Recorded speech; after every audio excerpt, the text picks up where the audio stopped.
This morning is a different perspective on the topic that we talked about last night. We're going to talk about Christian nationalism and how it is incompatible with an authentic Christian witness and how it is actually threatening our Christian faith right now as well. A little bit of introduction about the organization I lead, which goes by BJC, which stands for Baptist Joint Committee for Religious Liberty. I already had a question, a very good question that I get a lot. What kind of Baptists are you? And I get that, especially. So just a very short word about Baptist Joint Committee. We are an almost 90-year-old education and advocacy organization that's headquartered in Washington, D.C. And our mission is faith, freedom for all. We come at this work out of a Baptist perspective that understands soul freedom and the idea that each person has the opportunity to have a relationship with God and that no other person, including a civil authority, should come between a person. And that our ability to say yes to God is contingent on our ability to say no to God. That faith is only authentic when it is freely chosen and not imposed by any authority, including a civil authority. And I have some QR codes. This QR code just takes you to our website if you're interested in learning more.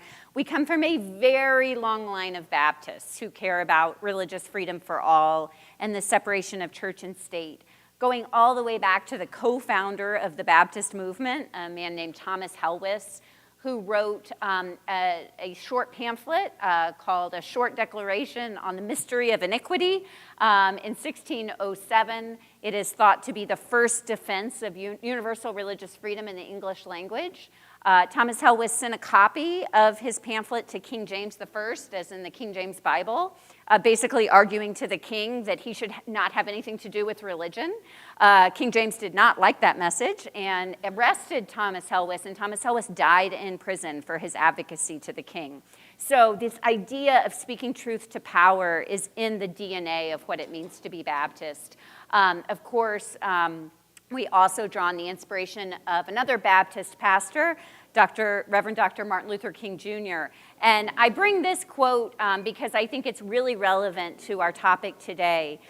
He wrote actually in a sermon called A Knock at Midnight, that the church must be reminded that it is not the master or the servant of the state, but rather the conscience of the state.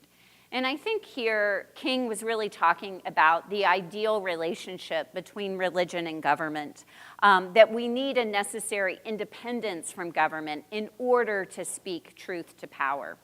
So it comes out of these Baptist roots and this very long advocacy for religious freedom and separation of church and state that we started a campaign called Christians Against Christian Nationalism now almost 6 years ago.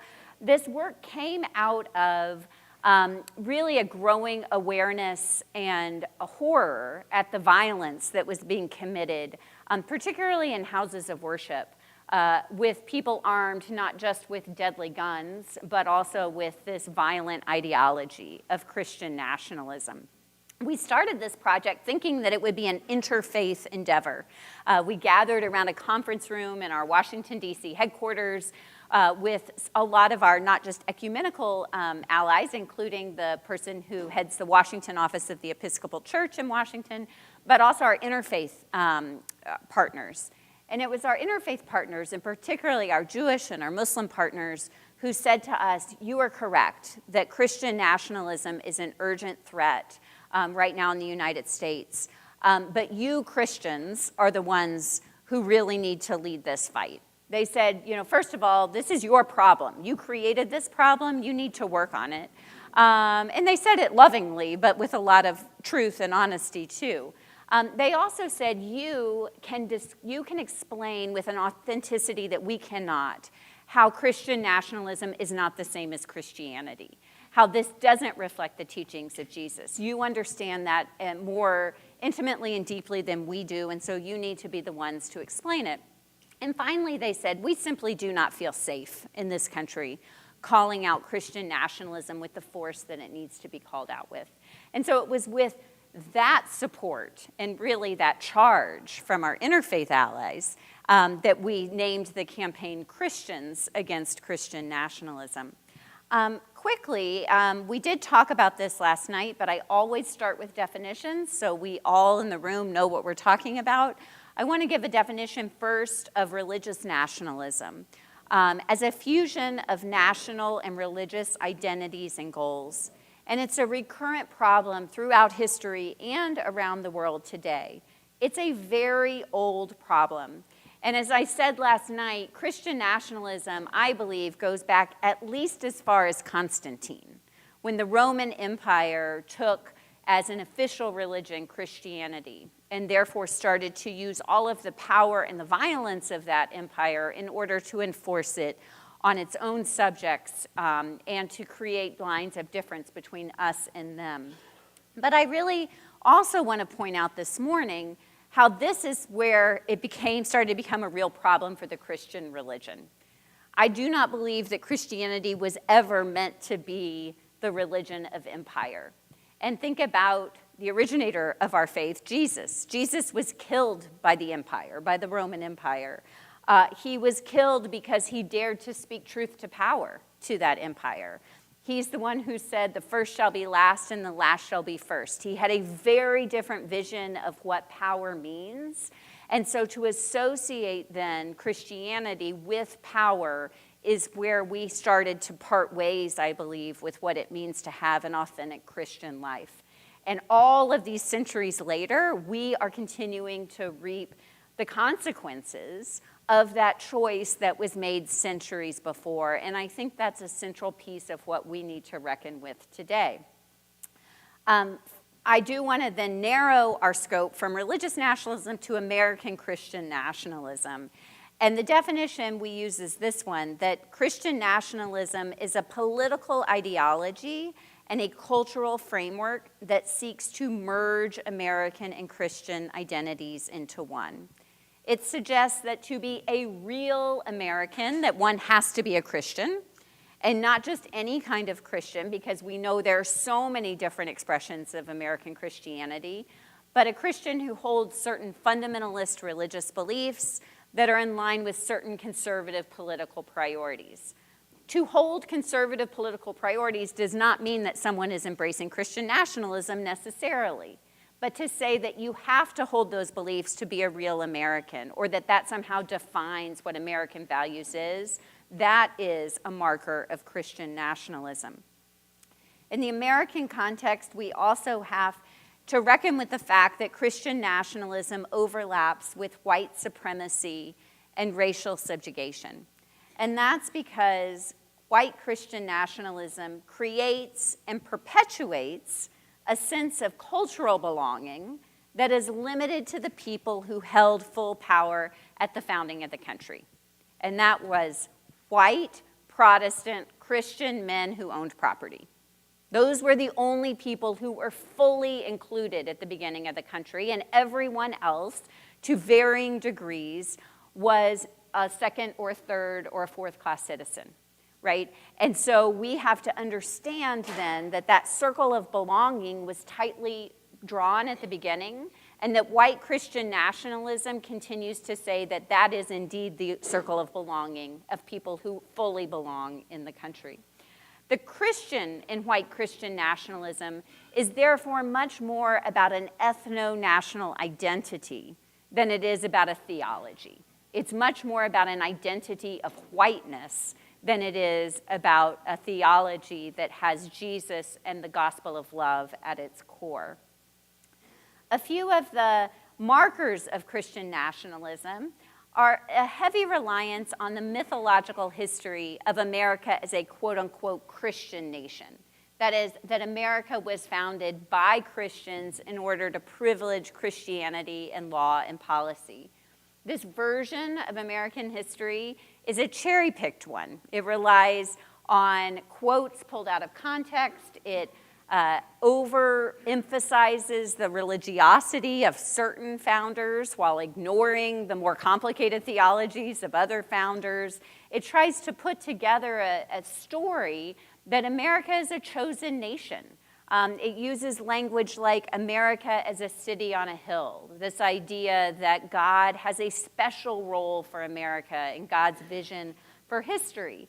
And we talked quite a bit last night about how that version of history, which is not an accurate one, is directly contradicted by the constitutional history of the United States and the constitutional text itself.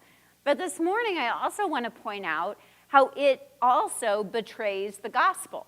You know, John's gospel tells us, for God so loved the world. It doesn't say, for God so loved the United States. But that's the story that Christian nationalism tells in the American context, that God does love the United States best, that there's something superior about American Christianity to other kinds of Christianity. And therefore, in some formulations, this has inspired manifest destiny, something that was a very old idea that we are seeing come again now. This idea that it is destiny for America to take over as much land as possible, that is part of God's vision for the world. And so we see a real departure in this mythology of America as a Christian nation from what the Gospels tell us.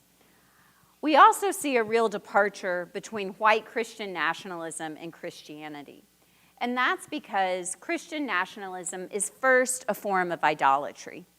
That's because Christian nationalism seeks to merge political and religious leadership into one. It confuses our allegiances. Jesus taught in the Gospel of Matthew, in a very famous section, you know, they were always trying to trap Jesus. And the Herodians came to Jesus along with the Pharisees and tried to trap him by saying, you know, is it lawful to pay taxes to the emperor or not? And Jesus, as the gospel says, aware of their malice, asked them to bring a coin to him. And that he held up the coin and said, whose head is on this coin? And they said, Caesar. He said, well, render unto Caesar the things that are Caesar's, and unto God the things that are God's. And implicit in this teaching is God is not Caesar and Caesar is not God. It needs to be a separation between our idea of political leadership, of civil leadership, and of religious authority. That we have to be straight about what are our allegiances to Caesar, or in our case, to the American government, and what are our allegiances to God. Those are two different things. And unfortunately, with white Christian nationalism, it merges it into one. It claims a kind of divine mandate for government power and confuses what those allegiances are in ways that can cause us to violate our obligations to God, our allegiance to God, the ways that we are called to love God through love of neighbor. And when those things come into conflict, could cause us, in the sake of a kind of nationalism, to cling more to our American identity than to our Christian identity. Christian nationalism is also all about power. And in that way, it is a gross distortion of the teachings of Jesus. Jesus, who was always on the side of the marginalized and the oppressed. Jesus, who was never on the side of those in power or the wealthy. And Christian nationalism tells us that uses Jesus, and often a white Jesus, as a mascot for greed, a mascot for power, a mascot for oppression, in ways that completely distort the teachings of Jesus. Again, the Christian, therefore, is more about this ethno-national identity of American whiteness than it is about a given theology. And that identity carries with it assumptions about nativism, white supremacy, authoritarianism, patriarchy, and militarism. And we see all of those isms, I think, coming to bear in the current moment that we are in. But here's the rub, right? Christian nationalism uses the symbols of Christianity for its movement and for its acquisition of power. It uses images, as I said, of a white Jesus, of crosses, of Bible verses, of hymns. And so to a casual observer, Christian nationalism looks a lot like Christianity. And here's, I think, the very difficult truth that it is up to Christian audiences in particular to really grapple with. And it is, again, beginning with that idea that Christian nationalism started with Constantine, and in the American context largely grew out of European Christianity. We have to understand how at so many different points in our history has the church chosen power over love in a way that has really corrupted our religion. And so the religion that we have now in the 21st century did not just come out of nowhere, didn't just come straight from Jesus of Palestine and come to where we are right now. It has been corrupted over the centuries, and if we are really, truly to follow Jesus in this moment, then we have to uncover some of those places. And so I just want to walk through a very quick history of European Christianity that got us to this moment, just kind of little snapshots in time. And I want to start with the doctrine of discovery. This is, from the late 15th century, and that was when European Christians used Christian theology as the foundation for the doctrine of discovery. That's this deadly heresy that it was God's will for European conquerors to steal land and murder the native inhabitants of North and South America. They said that God told them that they needed to go and conquer the heathens and bring Christianity to the New World. And then once empire was set up in the New World, American Christianity continued, and therefore colonial Christianity in this context, continued to make the same choice. I want to take us to 1667 in the colony of Virginia. And that's when the established church of the empire there, the Church of England, the Anglican Church, the predecessor to the Episcopal Church, sacrificed its witness of love on the altar to the false idol of power when the assembly made a vote. Now, the assembly in the colony of Virginia was composed entirely of white Anglican men. And that's because in the colony there was this merger between religion and political power, this religious nationalism at the time. And that assembly passed a law in 1667 that said that baptism would not free an enslaved Native American person of African descent or mixed race background. And so they actually took their theology of baptism and made an exception for the power of the empire, and said that they would choose the power of the empire and choose to stick with slavery over the freedom of baptism. I'm going to bring my religious tradition into the mix. Baptists. White Baptists in the South chose power over love when they created the Southern Baptist Convention in 1845. They claimed that slavery was, quote, an institution of heaven. And then in 1863, the Southern Baptist Convention pledged to support the Confederacy in the Civil War. And that same false gospel, that same idea that somehow slavery was instituted by the Bible and by heaven, was used to continue to justify Jim Crow segregation and lynching, with church members often members of the KKK as well.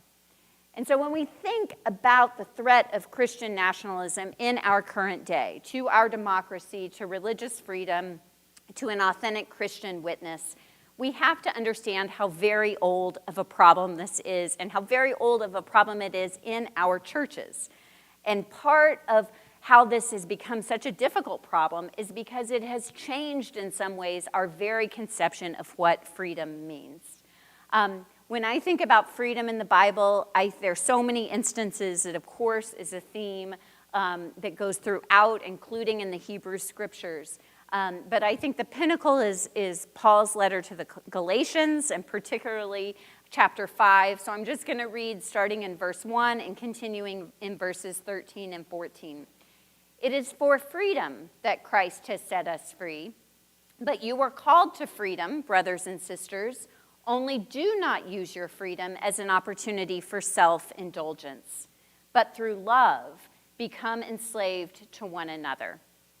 This is the freedom of Christ, a freedom of Christ that is intimately linked to love of neighbor, not a freedom that is used for self-promotion or self-indulgence. And in place of this freedom of Christ, which is a freedom to love, we have replaced it, many of us as white Christians, not just us now, but for centuries, with a lie of white supremacy, or what Ta-Nehisi Coates has written about as a quote-unquote white freedom. Quote, freedom without consequence, freedom without criticism, freedom to be proud and ignorant, freedom to profit off a people in one moment and abandon them in the next, a stand-your-ground freedom, freedom without responsibility, freedom without hard memory, a Monticello without slavery, a Confederate freedom, the freedom of John C. Calhoun, not the freedom of Harriet Tubman, which calls you to risk your own, not the freedom of Nat Turner, which calls you to give even more, but a conqueror's freedom, freedom of the strong built on antipathy or indifference to the weak. These are tough words that I think white Christians really need to grapple with when we think about what does freedom mean, not just as a political slogan, but as a theological idea, and how are we seeing that play out in our lives, and in ways in which the United States government is continuing to reflect this kind of white freedom and not the freedom of Christ. And so I want to turn to how we're seeing Christian nationalism show up in our churches. If this is so integrated into our theologies in different ways, then it is no surprise when it shows up in our worship spaces as well. And some examples of these can be symbolic in the presence of flags. You know, this is a picture of the Christian flag, but a flag itself is kind of a nationalistic symbol in many ways. And so there's actually fascinating history that I don't have time to go into today, but just on the origin of the Christian flag itself. So just the fact that there is a Christian flag is a symbol of a kind of nationalism. But often in our worship spaces, we will see a Christian flag alongside of an American flag. And my charge here is not, I am all about congregational freedom. It's never about, I'm not going to tell other congregations what to do. But I am asking congregations to have a question and have a conversation about what symbol does that send. If indeed there are American flags in our worship spaces, are we sending a signal about what exactly we are there to worship? Is it interfering with our call to live as Christians, even in ways that might come into question and have us be calling into question some of the policies of our government? We also see Christian nationalism show up in our songs, in our liturgies, in different ways that we might have patriotism be integrated into worship spaces. So I think it's really important for congregations to have conversations about what that signal that sends and why are we doing that in a place where we are called to worship God together. I wanted to briefly revisit, if you were not here tonight, you're like, what is this? So let me give you a little, I'm not going to go through all of the backstory here, but this is recent polling by PRRI, the Public Religion Research Institute. They've done a number of different social science surveys about how prevalent Christian nationalism is. That very first line shows support for Christian nationalism among all Americans.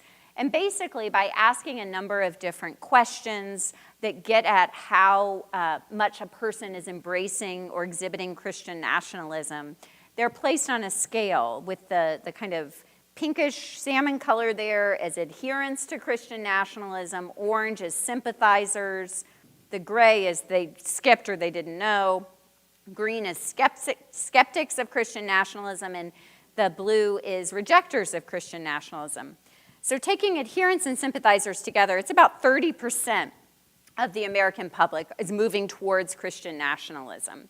And so then they take that baseline and compare it by breakdowns by different religious affiliations. And so we can see that by a big margin, the group of religious Americans who are most embracing of Christian nationalism are white evangelical Protestants. That is not a big surprise. I think what may be more surprising, because I think in some circles people equate white Christian nationalism with white evangelical Protestantism as if they are one and the same thing, which it's not. Even in this survey, we've got about a third of white evangelical Protestants are actually moving away from Christian nationalism. So there is a group, even in that segment, that is actually very skeptical or rejecting Christian nationalism altogether. But I really want to focus more on the fact, look at white mainline or non-evangelical Protestants. That's at 30%, the same as all of the whole American public. So there's a lot of work to do in all of our religious circles. I do think it's interesting that the numbers, there aren't a lot of adherents to Christian nationalism in white mainline spaces, but there are a lot of sympathizers, right? That we hold some of these ideas that are associated with America as a Christian nation, or this idea that the government should reflect Christian values, or that America's destiny is part of God's plan. We hold some of these views lightly. Maybe we aren't completely adhering to them, but they are in our consciousness. And I think that's because they are being reinforced not just by the greater public, but sometimes in our religious spaces as well. So what can we do in our religious spaces to really question some of those assumptions and draw closer to the teachings of Jesus? I want to get, again, in a more concentrated way to another topic we talked about last night, which is Christian nationalism in our public schools. And last night I gave a number of different examples of how we see them showing up, which I list here again. But I want to concentrate on the ones that I've highlighted here and talk about how these two particular policies, and these are policies we're seeing pushed in a number of different places around the country today, how these really do threaten Christian religious freedom as much as they do the religious freedom of people who are not Christians. One is this new effort to try to require the posting of the Ten Commandments in public school classrooms. Louisiana became the first state in the country to actually pass this legislation. My home state of Texas was really mad that they weren't the first ones to do it. They tried to do it in 2023, and time ran out in the legislative session, so now they're going to try to do it again in the legislative session this year. There are many problems, including constitutional problems, with this policy, but I want to focus on the religious problems. There are many different versions of the Ten Commandments. There are, of course, different translations of them. Different Christian denominations order the commandments differently and put emphasis on different commandments. The importance of the Ten Commandments is different in Jewish thought and religion than it is in Christian thought and religion. So just even one general text, just taking one text out of the Bible, we can see how much diversity there is in religious life and how we consider them. Now, when the state of Louisiana decided that they would have Ten Commandments in classrooms, they had to pick and choose among all of those different expressions.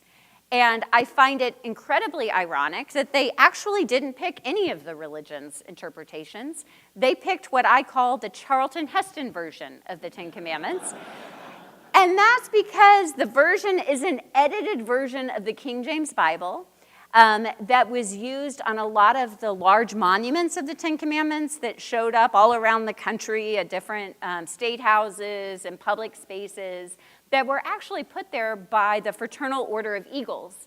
And they were put there as a way to promote the movie, The Ten Commandments. So this was a Hollywood marketing item that took sacred text and really reduced it to an idol, right? By putting it on in these statutory forms. And so it is that version of the Ten Commandments that is now trying to be placed in public schools. Now, those who are pushing this, they are pushing it for Christian nationalist reasons, but they also are legal strategists. And so they are trying to make an argument here that the Ten Commandments, they're not putting them up for their religious value. This is what they're arguing. They're putting them up because they claim that the Ten Commandments is the basis of all of American law. This is a false statement. This is what I call a zombie myth that will not die, because it gets repeated over and over again, and it's never questioned. And I have never seen proof for the fact that the Ten Commandments is the basis of all of American law. But that's what they say. But again, by even making that argument, they are cheapening and reducing to the secular what is at its base a religious text with a religious meaning. This is what happens when the government appropriates our text and our symbols, that it is religion that loses out in the end. I want to talk briefly about teaching Bible in the curriculum. Now, I am not talking about teaching about religion. The Supreme Court has ruled for many years, and I agree with them, that there is value in teaching about religion in public schools in ways that are neutral, in ways that give equal time to all different religions, in ways that can really help us live better together in our pluralistic democracy. But that is not what's being pushed now. And I want to use as an example, there are examples from Oklahoma, but I want to use an example of what's happening in Texas. And something that my organization has been really involved in, and continues to be involved in pushing back against. So last year, the Texas Education Agency introduced a new English and language arts curriculum to be used in elementary schools in the state of Texas. This is to teach young Texans how to read.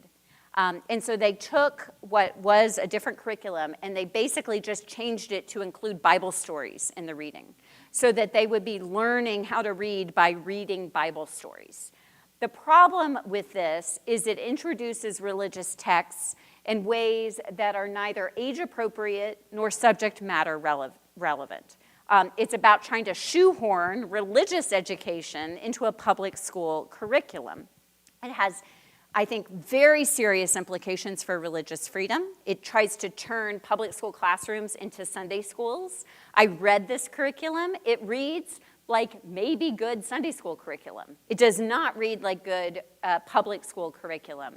And that really violates the rights of all families, including Christian families. We get to choose whether we are going to instruct our children in the faith, and because of religious freedom in this country, we get to choose from many different options of which church we want to send our kids to and how we want the Bible taught to them. This takes that choice away from parents. So we very strongly oppose this. We had a lot of Christians who came and explained why this was very insulting to our religious freedom. And over the course of many months, we were able to influence votes on the State Board of Education and came within one vote of winning. So the State Board of Education in Texas is 10 Republican seats and 5 Democratic seats. In the end, we won 8-7. We won with 3 Republican votes and 4 Democratic votes. The 5th vote was an open seat, and Governor Abbott appointed his hand-picked person to that seat 4 days before an election that elected a Democrat to that seat. If it weren't for that maybe legal but definitely dirty politics move, we would have won that vote. But here's the good news. Just because they approved that curriculum, it doesn't automatically go into effect. And so right now, we are training people all around the state to go and meet with their school district and the curriculum advisors for those school districts and ask them not to use this curriculum. I give you this story as really a warning, because if we see this happening in Texas, unfortunately, we've seen that Texas is a laboratory for bad ideas that get exported to other places in the country. So it could very well be coming to Arkansas soon. And I want to let you know that we have experience and a playbook for how to push back against this. And I believe that we can have success in pushing back against this. I'm very cognizant of the time, so I want to go quickly through some of the examples of harm to religious freedom that we've seen just in the first 6 weeks of a Trump presidency. I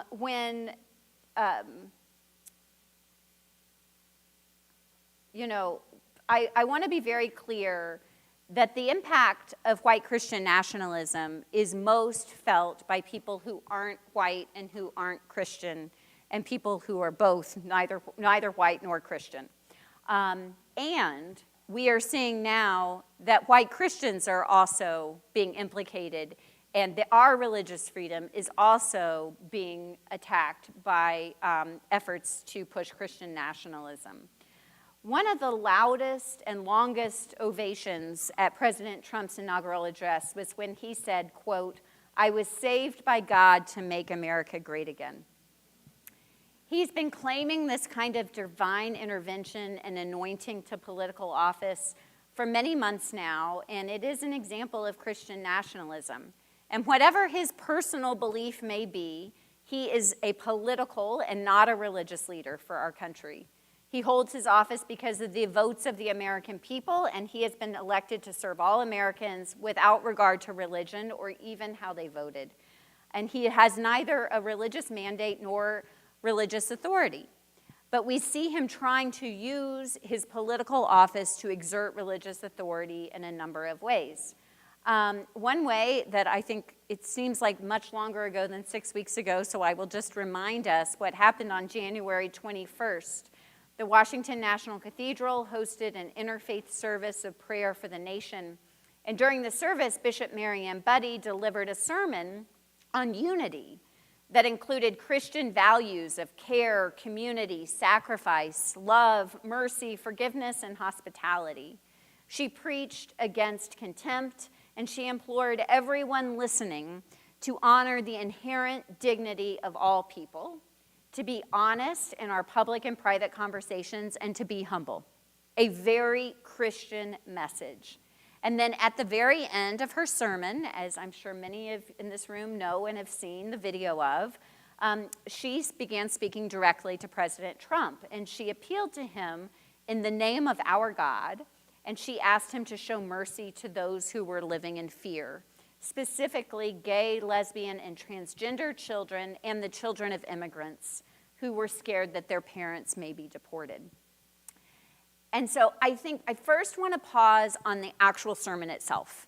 I think that was an example of a religious leader using religious freedom and separation of church and state to speak truth to power in a very personal way, but also in a way that provided an example to the entire country at a really critical moment. But we saw in the backlash what exactly is at stake. Immediately after President Trump called Bishop Budde a, quote, so-called bishop, questioning her religious authority, he claimed that her statements were inappropriate, and he demanded an apology from her and from the church, which I'm very grateful neither gave him that apology. Conservative media and Republican lawmakers also condemned Bishop Budde's sermon. One member of Congress suggested she should be deported for the sermon. And another member of Congress introduced a resolution that I'm going to talk about a little bit more in a moment to fully condemn the distorted message. And so I think what we see here is what happens when a Christian leader dares to speak in a different kind of Christian voice than the official Christianity of Christian nationalism that is being pushed from the top. We've also seen attacks on religious social service providers, particularly those who are providing international relief through USAID. We saw on January 26th, Vice President Vance, who himself identifies as a practicing Catholic, said he was, quote, heartbroken with the U.S. Catholic bishops' position on immigration, and he started questioning their motives. He suggested that they were not rooted in pastoral concern, but rather that they had substantial federal funding. We also saw, starting on February 1st, starting with disgraced former General Michael Flynn, he started questioning the religiosity of Lutheran social service organizations that were receiving federal grants. He referred to their receipt of federal funding as, quote unquote, money laundering, and he put quote marks around the word Lutheran, again, suggesting that they were not Christian or not sufficiently religious to be considered a religious organization. And then Elon Musk shared Flynn's post, and he called those activities illegal. So we see this specific targeting of religious organizations by the new administration in ways that are very damaging to the work that they're doing. I also want to point out there's a new policy. It's actually reversing an old policy that had been around for 30 years that said that there would not be immigration enforcement, raids, arrests done in quote-unquote sensitive locations. Sensitive locations include schools, hospitals, and houses of worship like churches.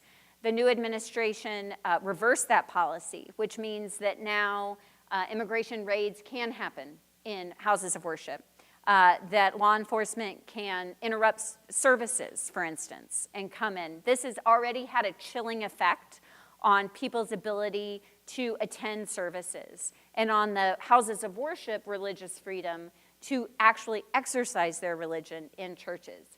We've seen a great response, including 2 lawsuits that have already been filed by different religious denominations. It's pretty sure the Episcopal Church is one of the 27 denominations involved in one of those, as are a number of Baptist denominations. So we are seeing legal pushback to these. There's also a bill that's been filed in Congress called the Protecting Sensitive Locations Act that would make this policy law, and therefore it could not be contradicted by future administrations.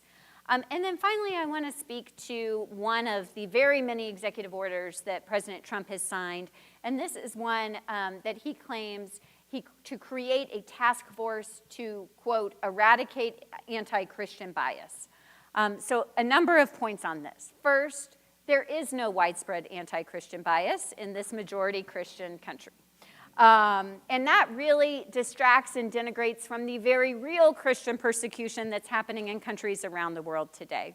It also distracts and denigrates the very real anti-Semitism and anti-Muslim bias and anti-Sikh bias and anti-any religious minority bias that's also happening in this country today. But my real fear, concern, is that this task force, which again has no real reason to exist, will be used to try to enforce a kind of theological conformity. That there is a certain kind of Christian that is implicit in this, and that this task force will be used to try to attack and go after groups that are working in other ways, including Christian groups that are working. That it will be a way, as we've seen with some of these other examples, to try to define what really is a Christian and what really counts in this country, and that there will have profound effects on religious freedom. So with that cheery note, I'm going to just end, and I don't think we're going to have time for questions given the time today, so I'm sorry for that. But I want to give some ideas on what we can do to push back in this moment. And that really is the reason that we have a Christians Against Christian Nationalism movement in this time, that there are ways to engage. I want to give you one very actionable thing to do. So I mentioned earlier this bill that's pending in Congress. It's House Resolution 59, the title of which is Expressing the Sense of the House of Representatives that the sermon given by the Right Reverend Marian Edgar Budde at the National Prayer Service on January 21st, 2025, was a display of political activism in condemning its distorted message. It goes on to say that it is a sense of the Congress that she used her sermon to inappropriately, she used her position inappropriately in promoting political bias instead of advocating the full counsel of biblical teaching. I think our framers would be spinning in their graves at this point. This idea that it is the government's job to enforce a kind of religious conformity or to condemn particular religious leaders is incredibly anti-American. You do not have to agree with what she said or even with what she did to defend her right and the right of all religious leaders to speak truth to power. And so we've created an opportunity, which you can use by scanning the QR code here, to send a message to your member of Congress that you can adapt. The message that we have is kind of the starter so that you can kind of see. It says, because of our great country's promise of religious freedom for everyone, we recognize we will not always agree on matters of faith, even within the same faith tradition. You don't have to agree with Bishop Buddy's message to oppose this resolution, which wrongly indicates that the government should decide what is acceptable in matters of religion. It is the role of our faith communities, not the government, to decide what is true and right in matters of their faith. And so this is an opportunity to really stand for these values. A House resolution is much more symbolic than it really has an impact on any kind of policy, but I think it's important that we stand up even against symbolic measures in this moment, and it builds that muscle when we need to stand up in ways that are more impactful on the lives of our neighbors. I also have written a book that I hope is a helpful guide and really helping to understand and I wrote this book specifically for white Christian communities to ground ourselves in God's love and to understand the work that we can do together, both in our houses of worship, but also in the broader community and in local organizing campaigns to do the work. And so it's written in ways that are, I think, really conducive to small group study or to congregational reading. So I hope that this is a helpful resource that you can share as well. And then finally, I want to encourage, as I did last night, if there's interest in organizing local groups, that you get in touch with our team. This particular QR code will take you to our page that shows all kinds of different action steps, including some materials that you can download. But our hope and our dream is that we will populate this map with many more dots, and I'd love to see a dot in Northwest Arkansas before the end of the year, that there's local organizing happening on the ground. So thank you so much again for having me.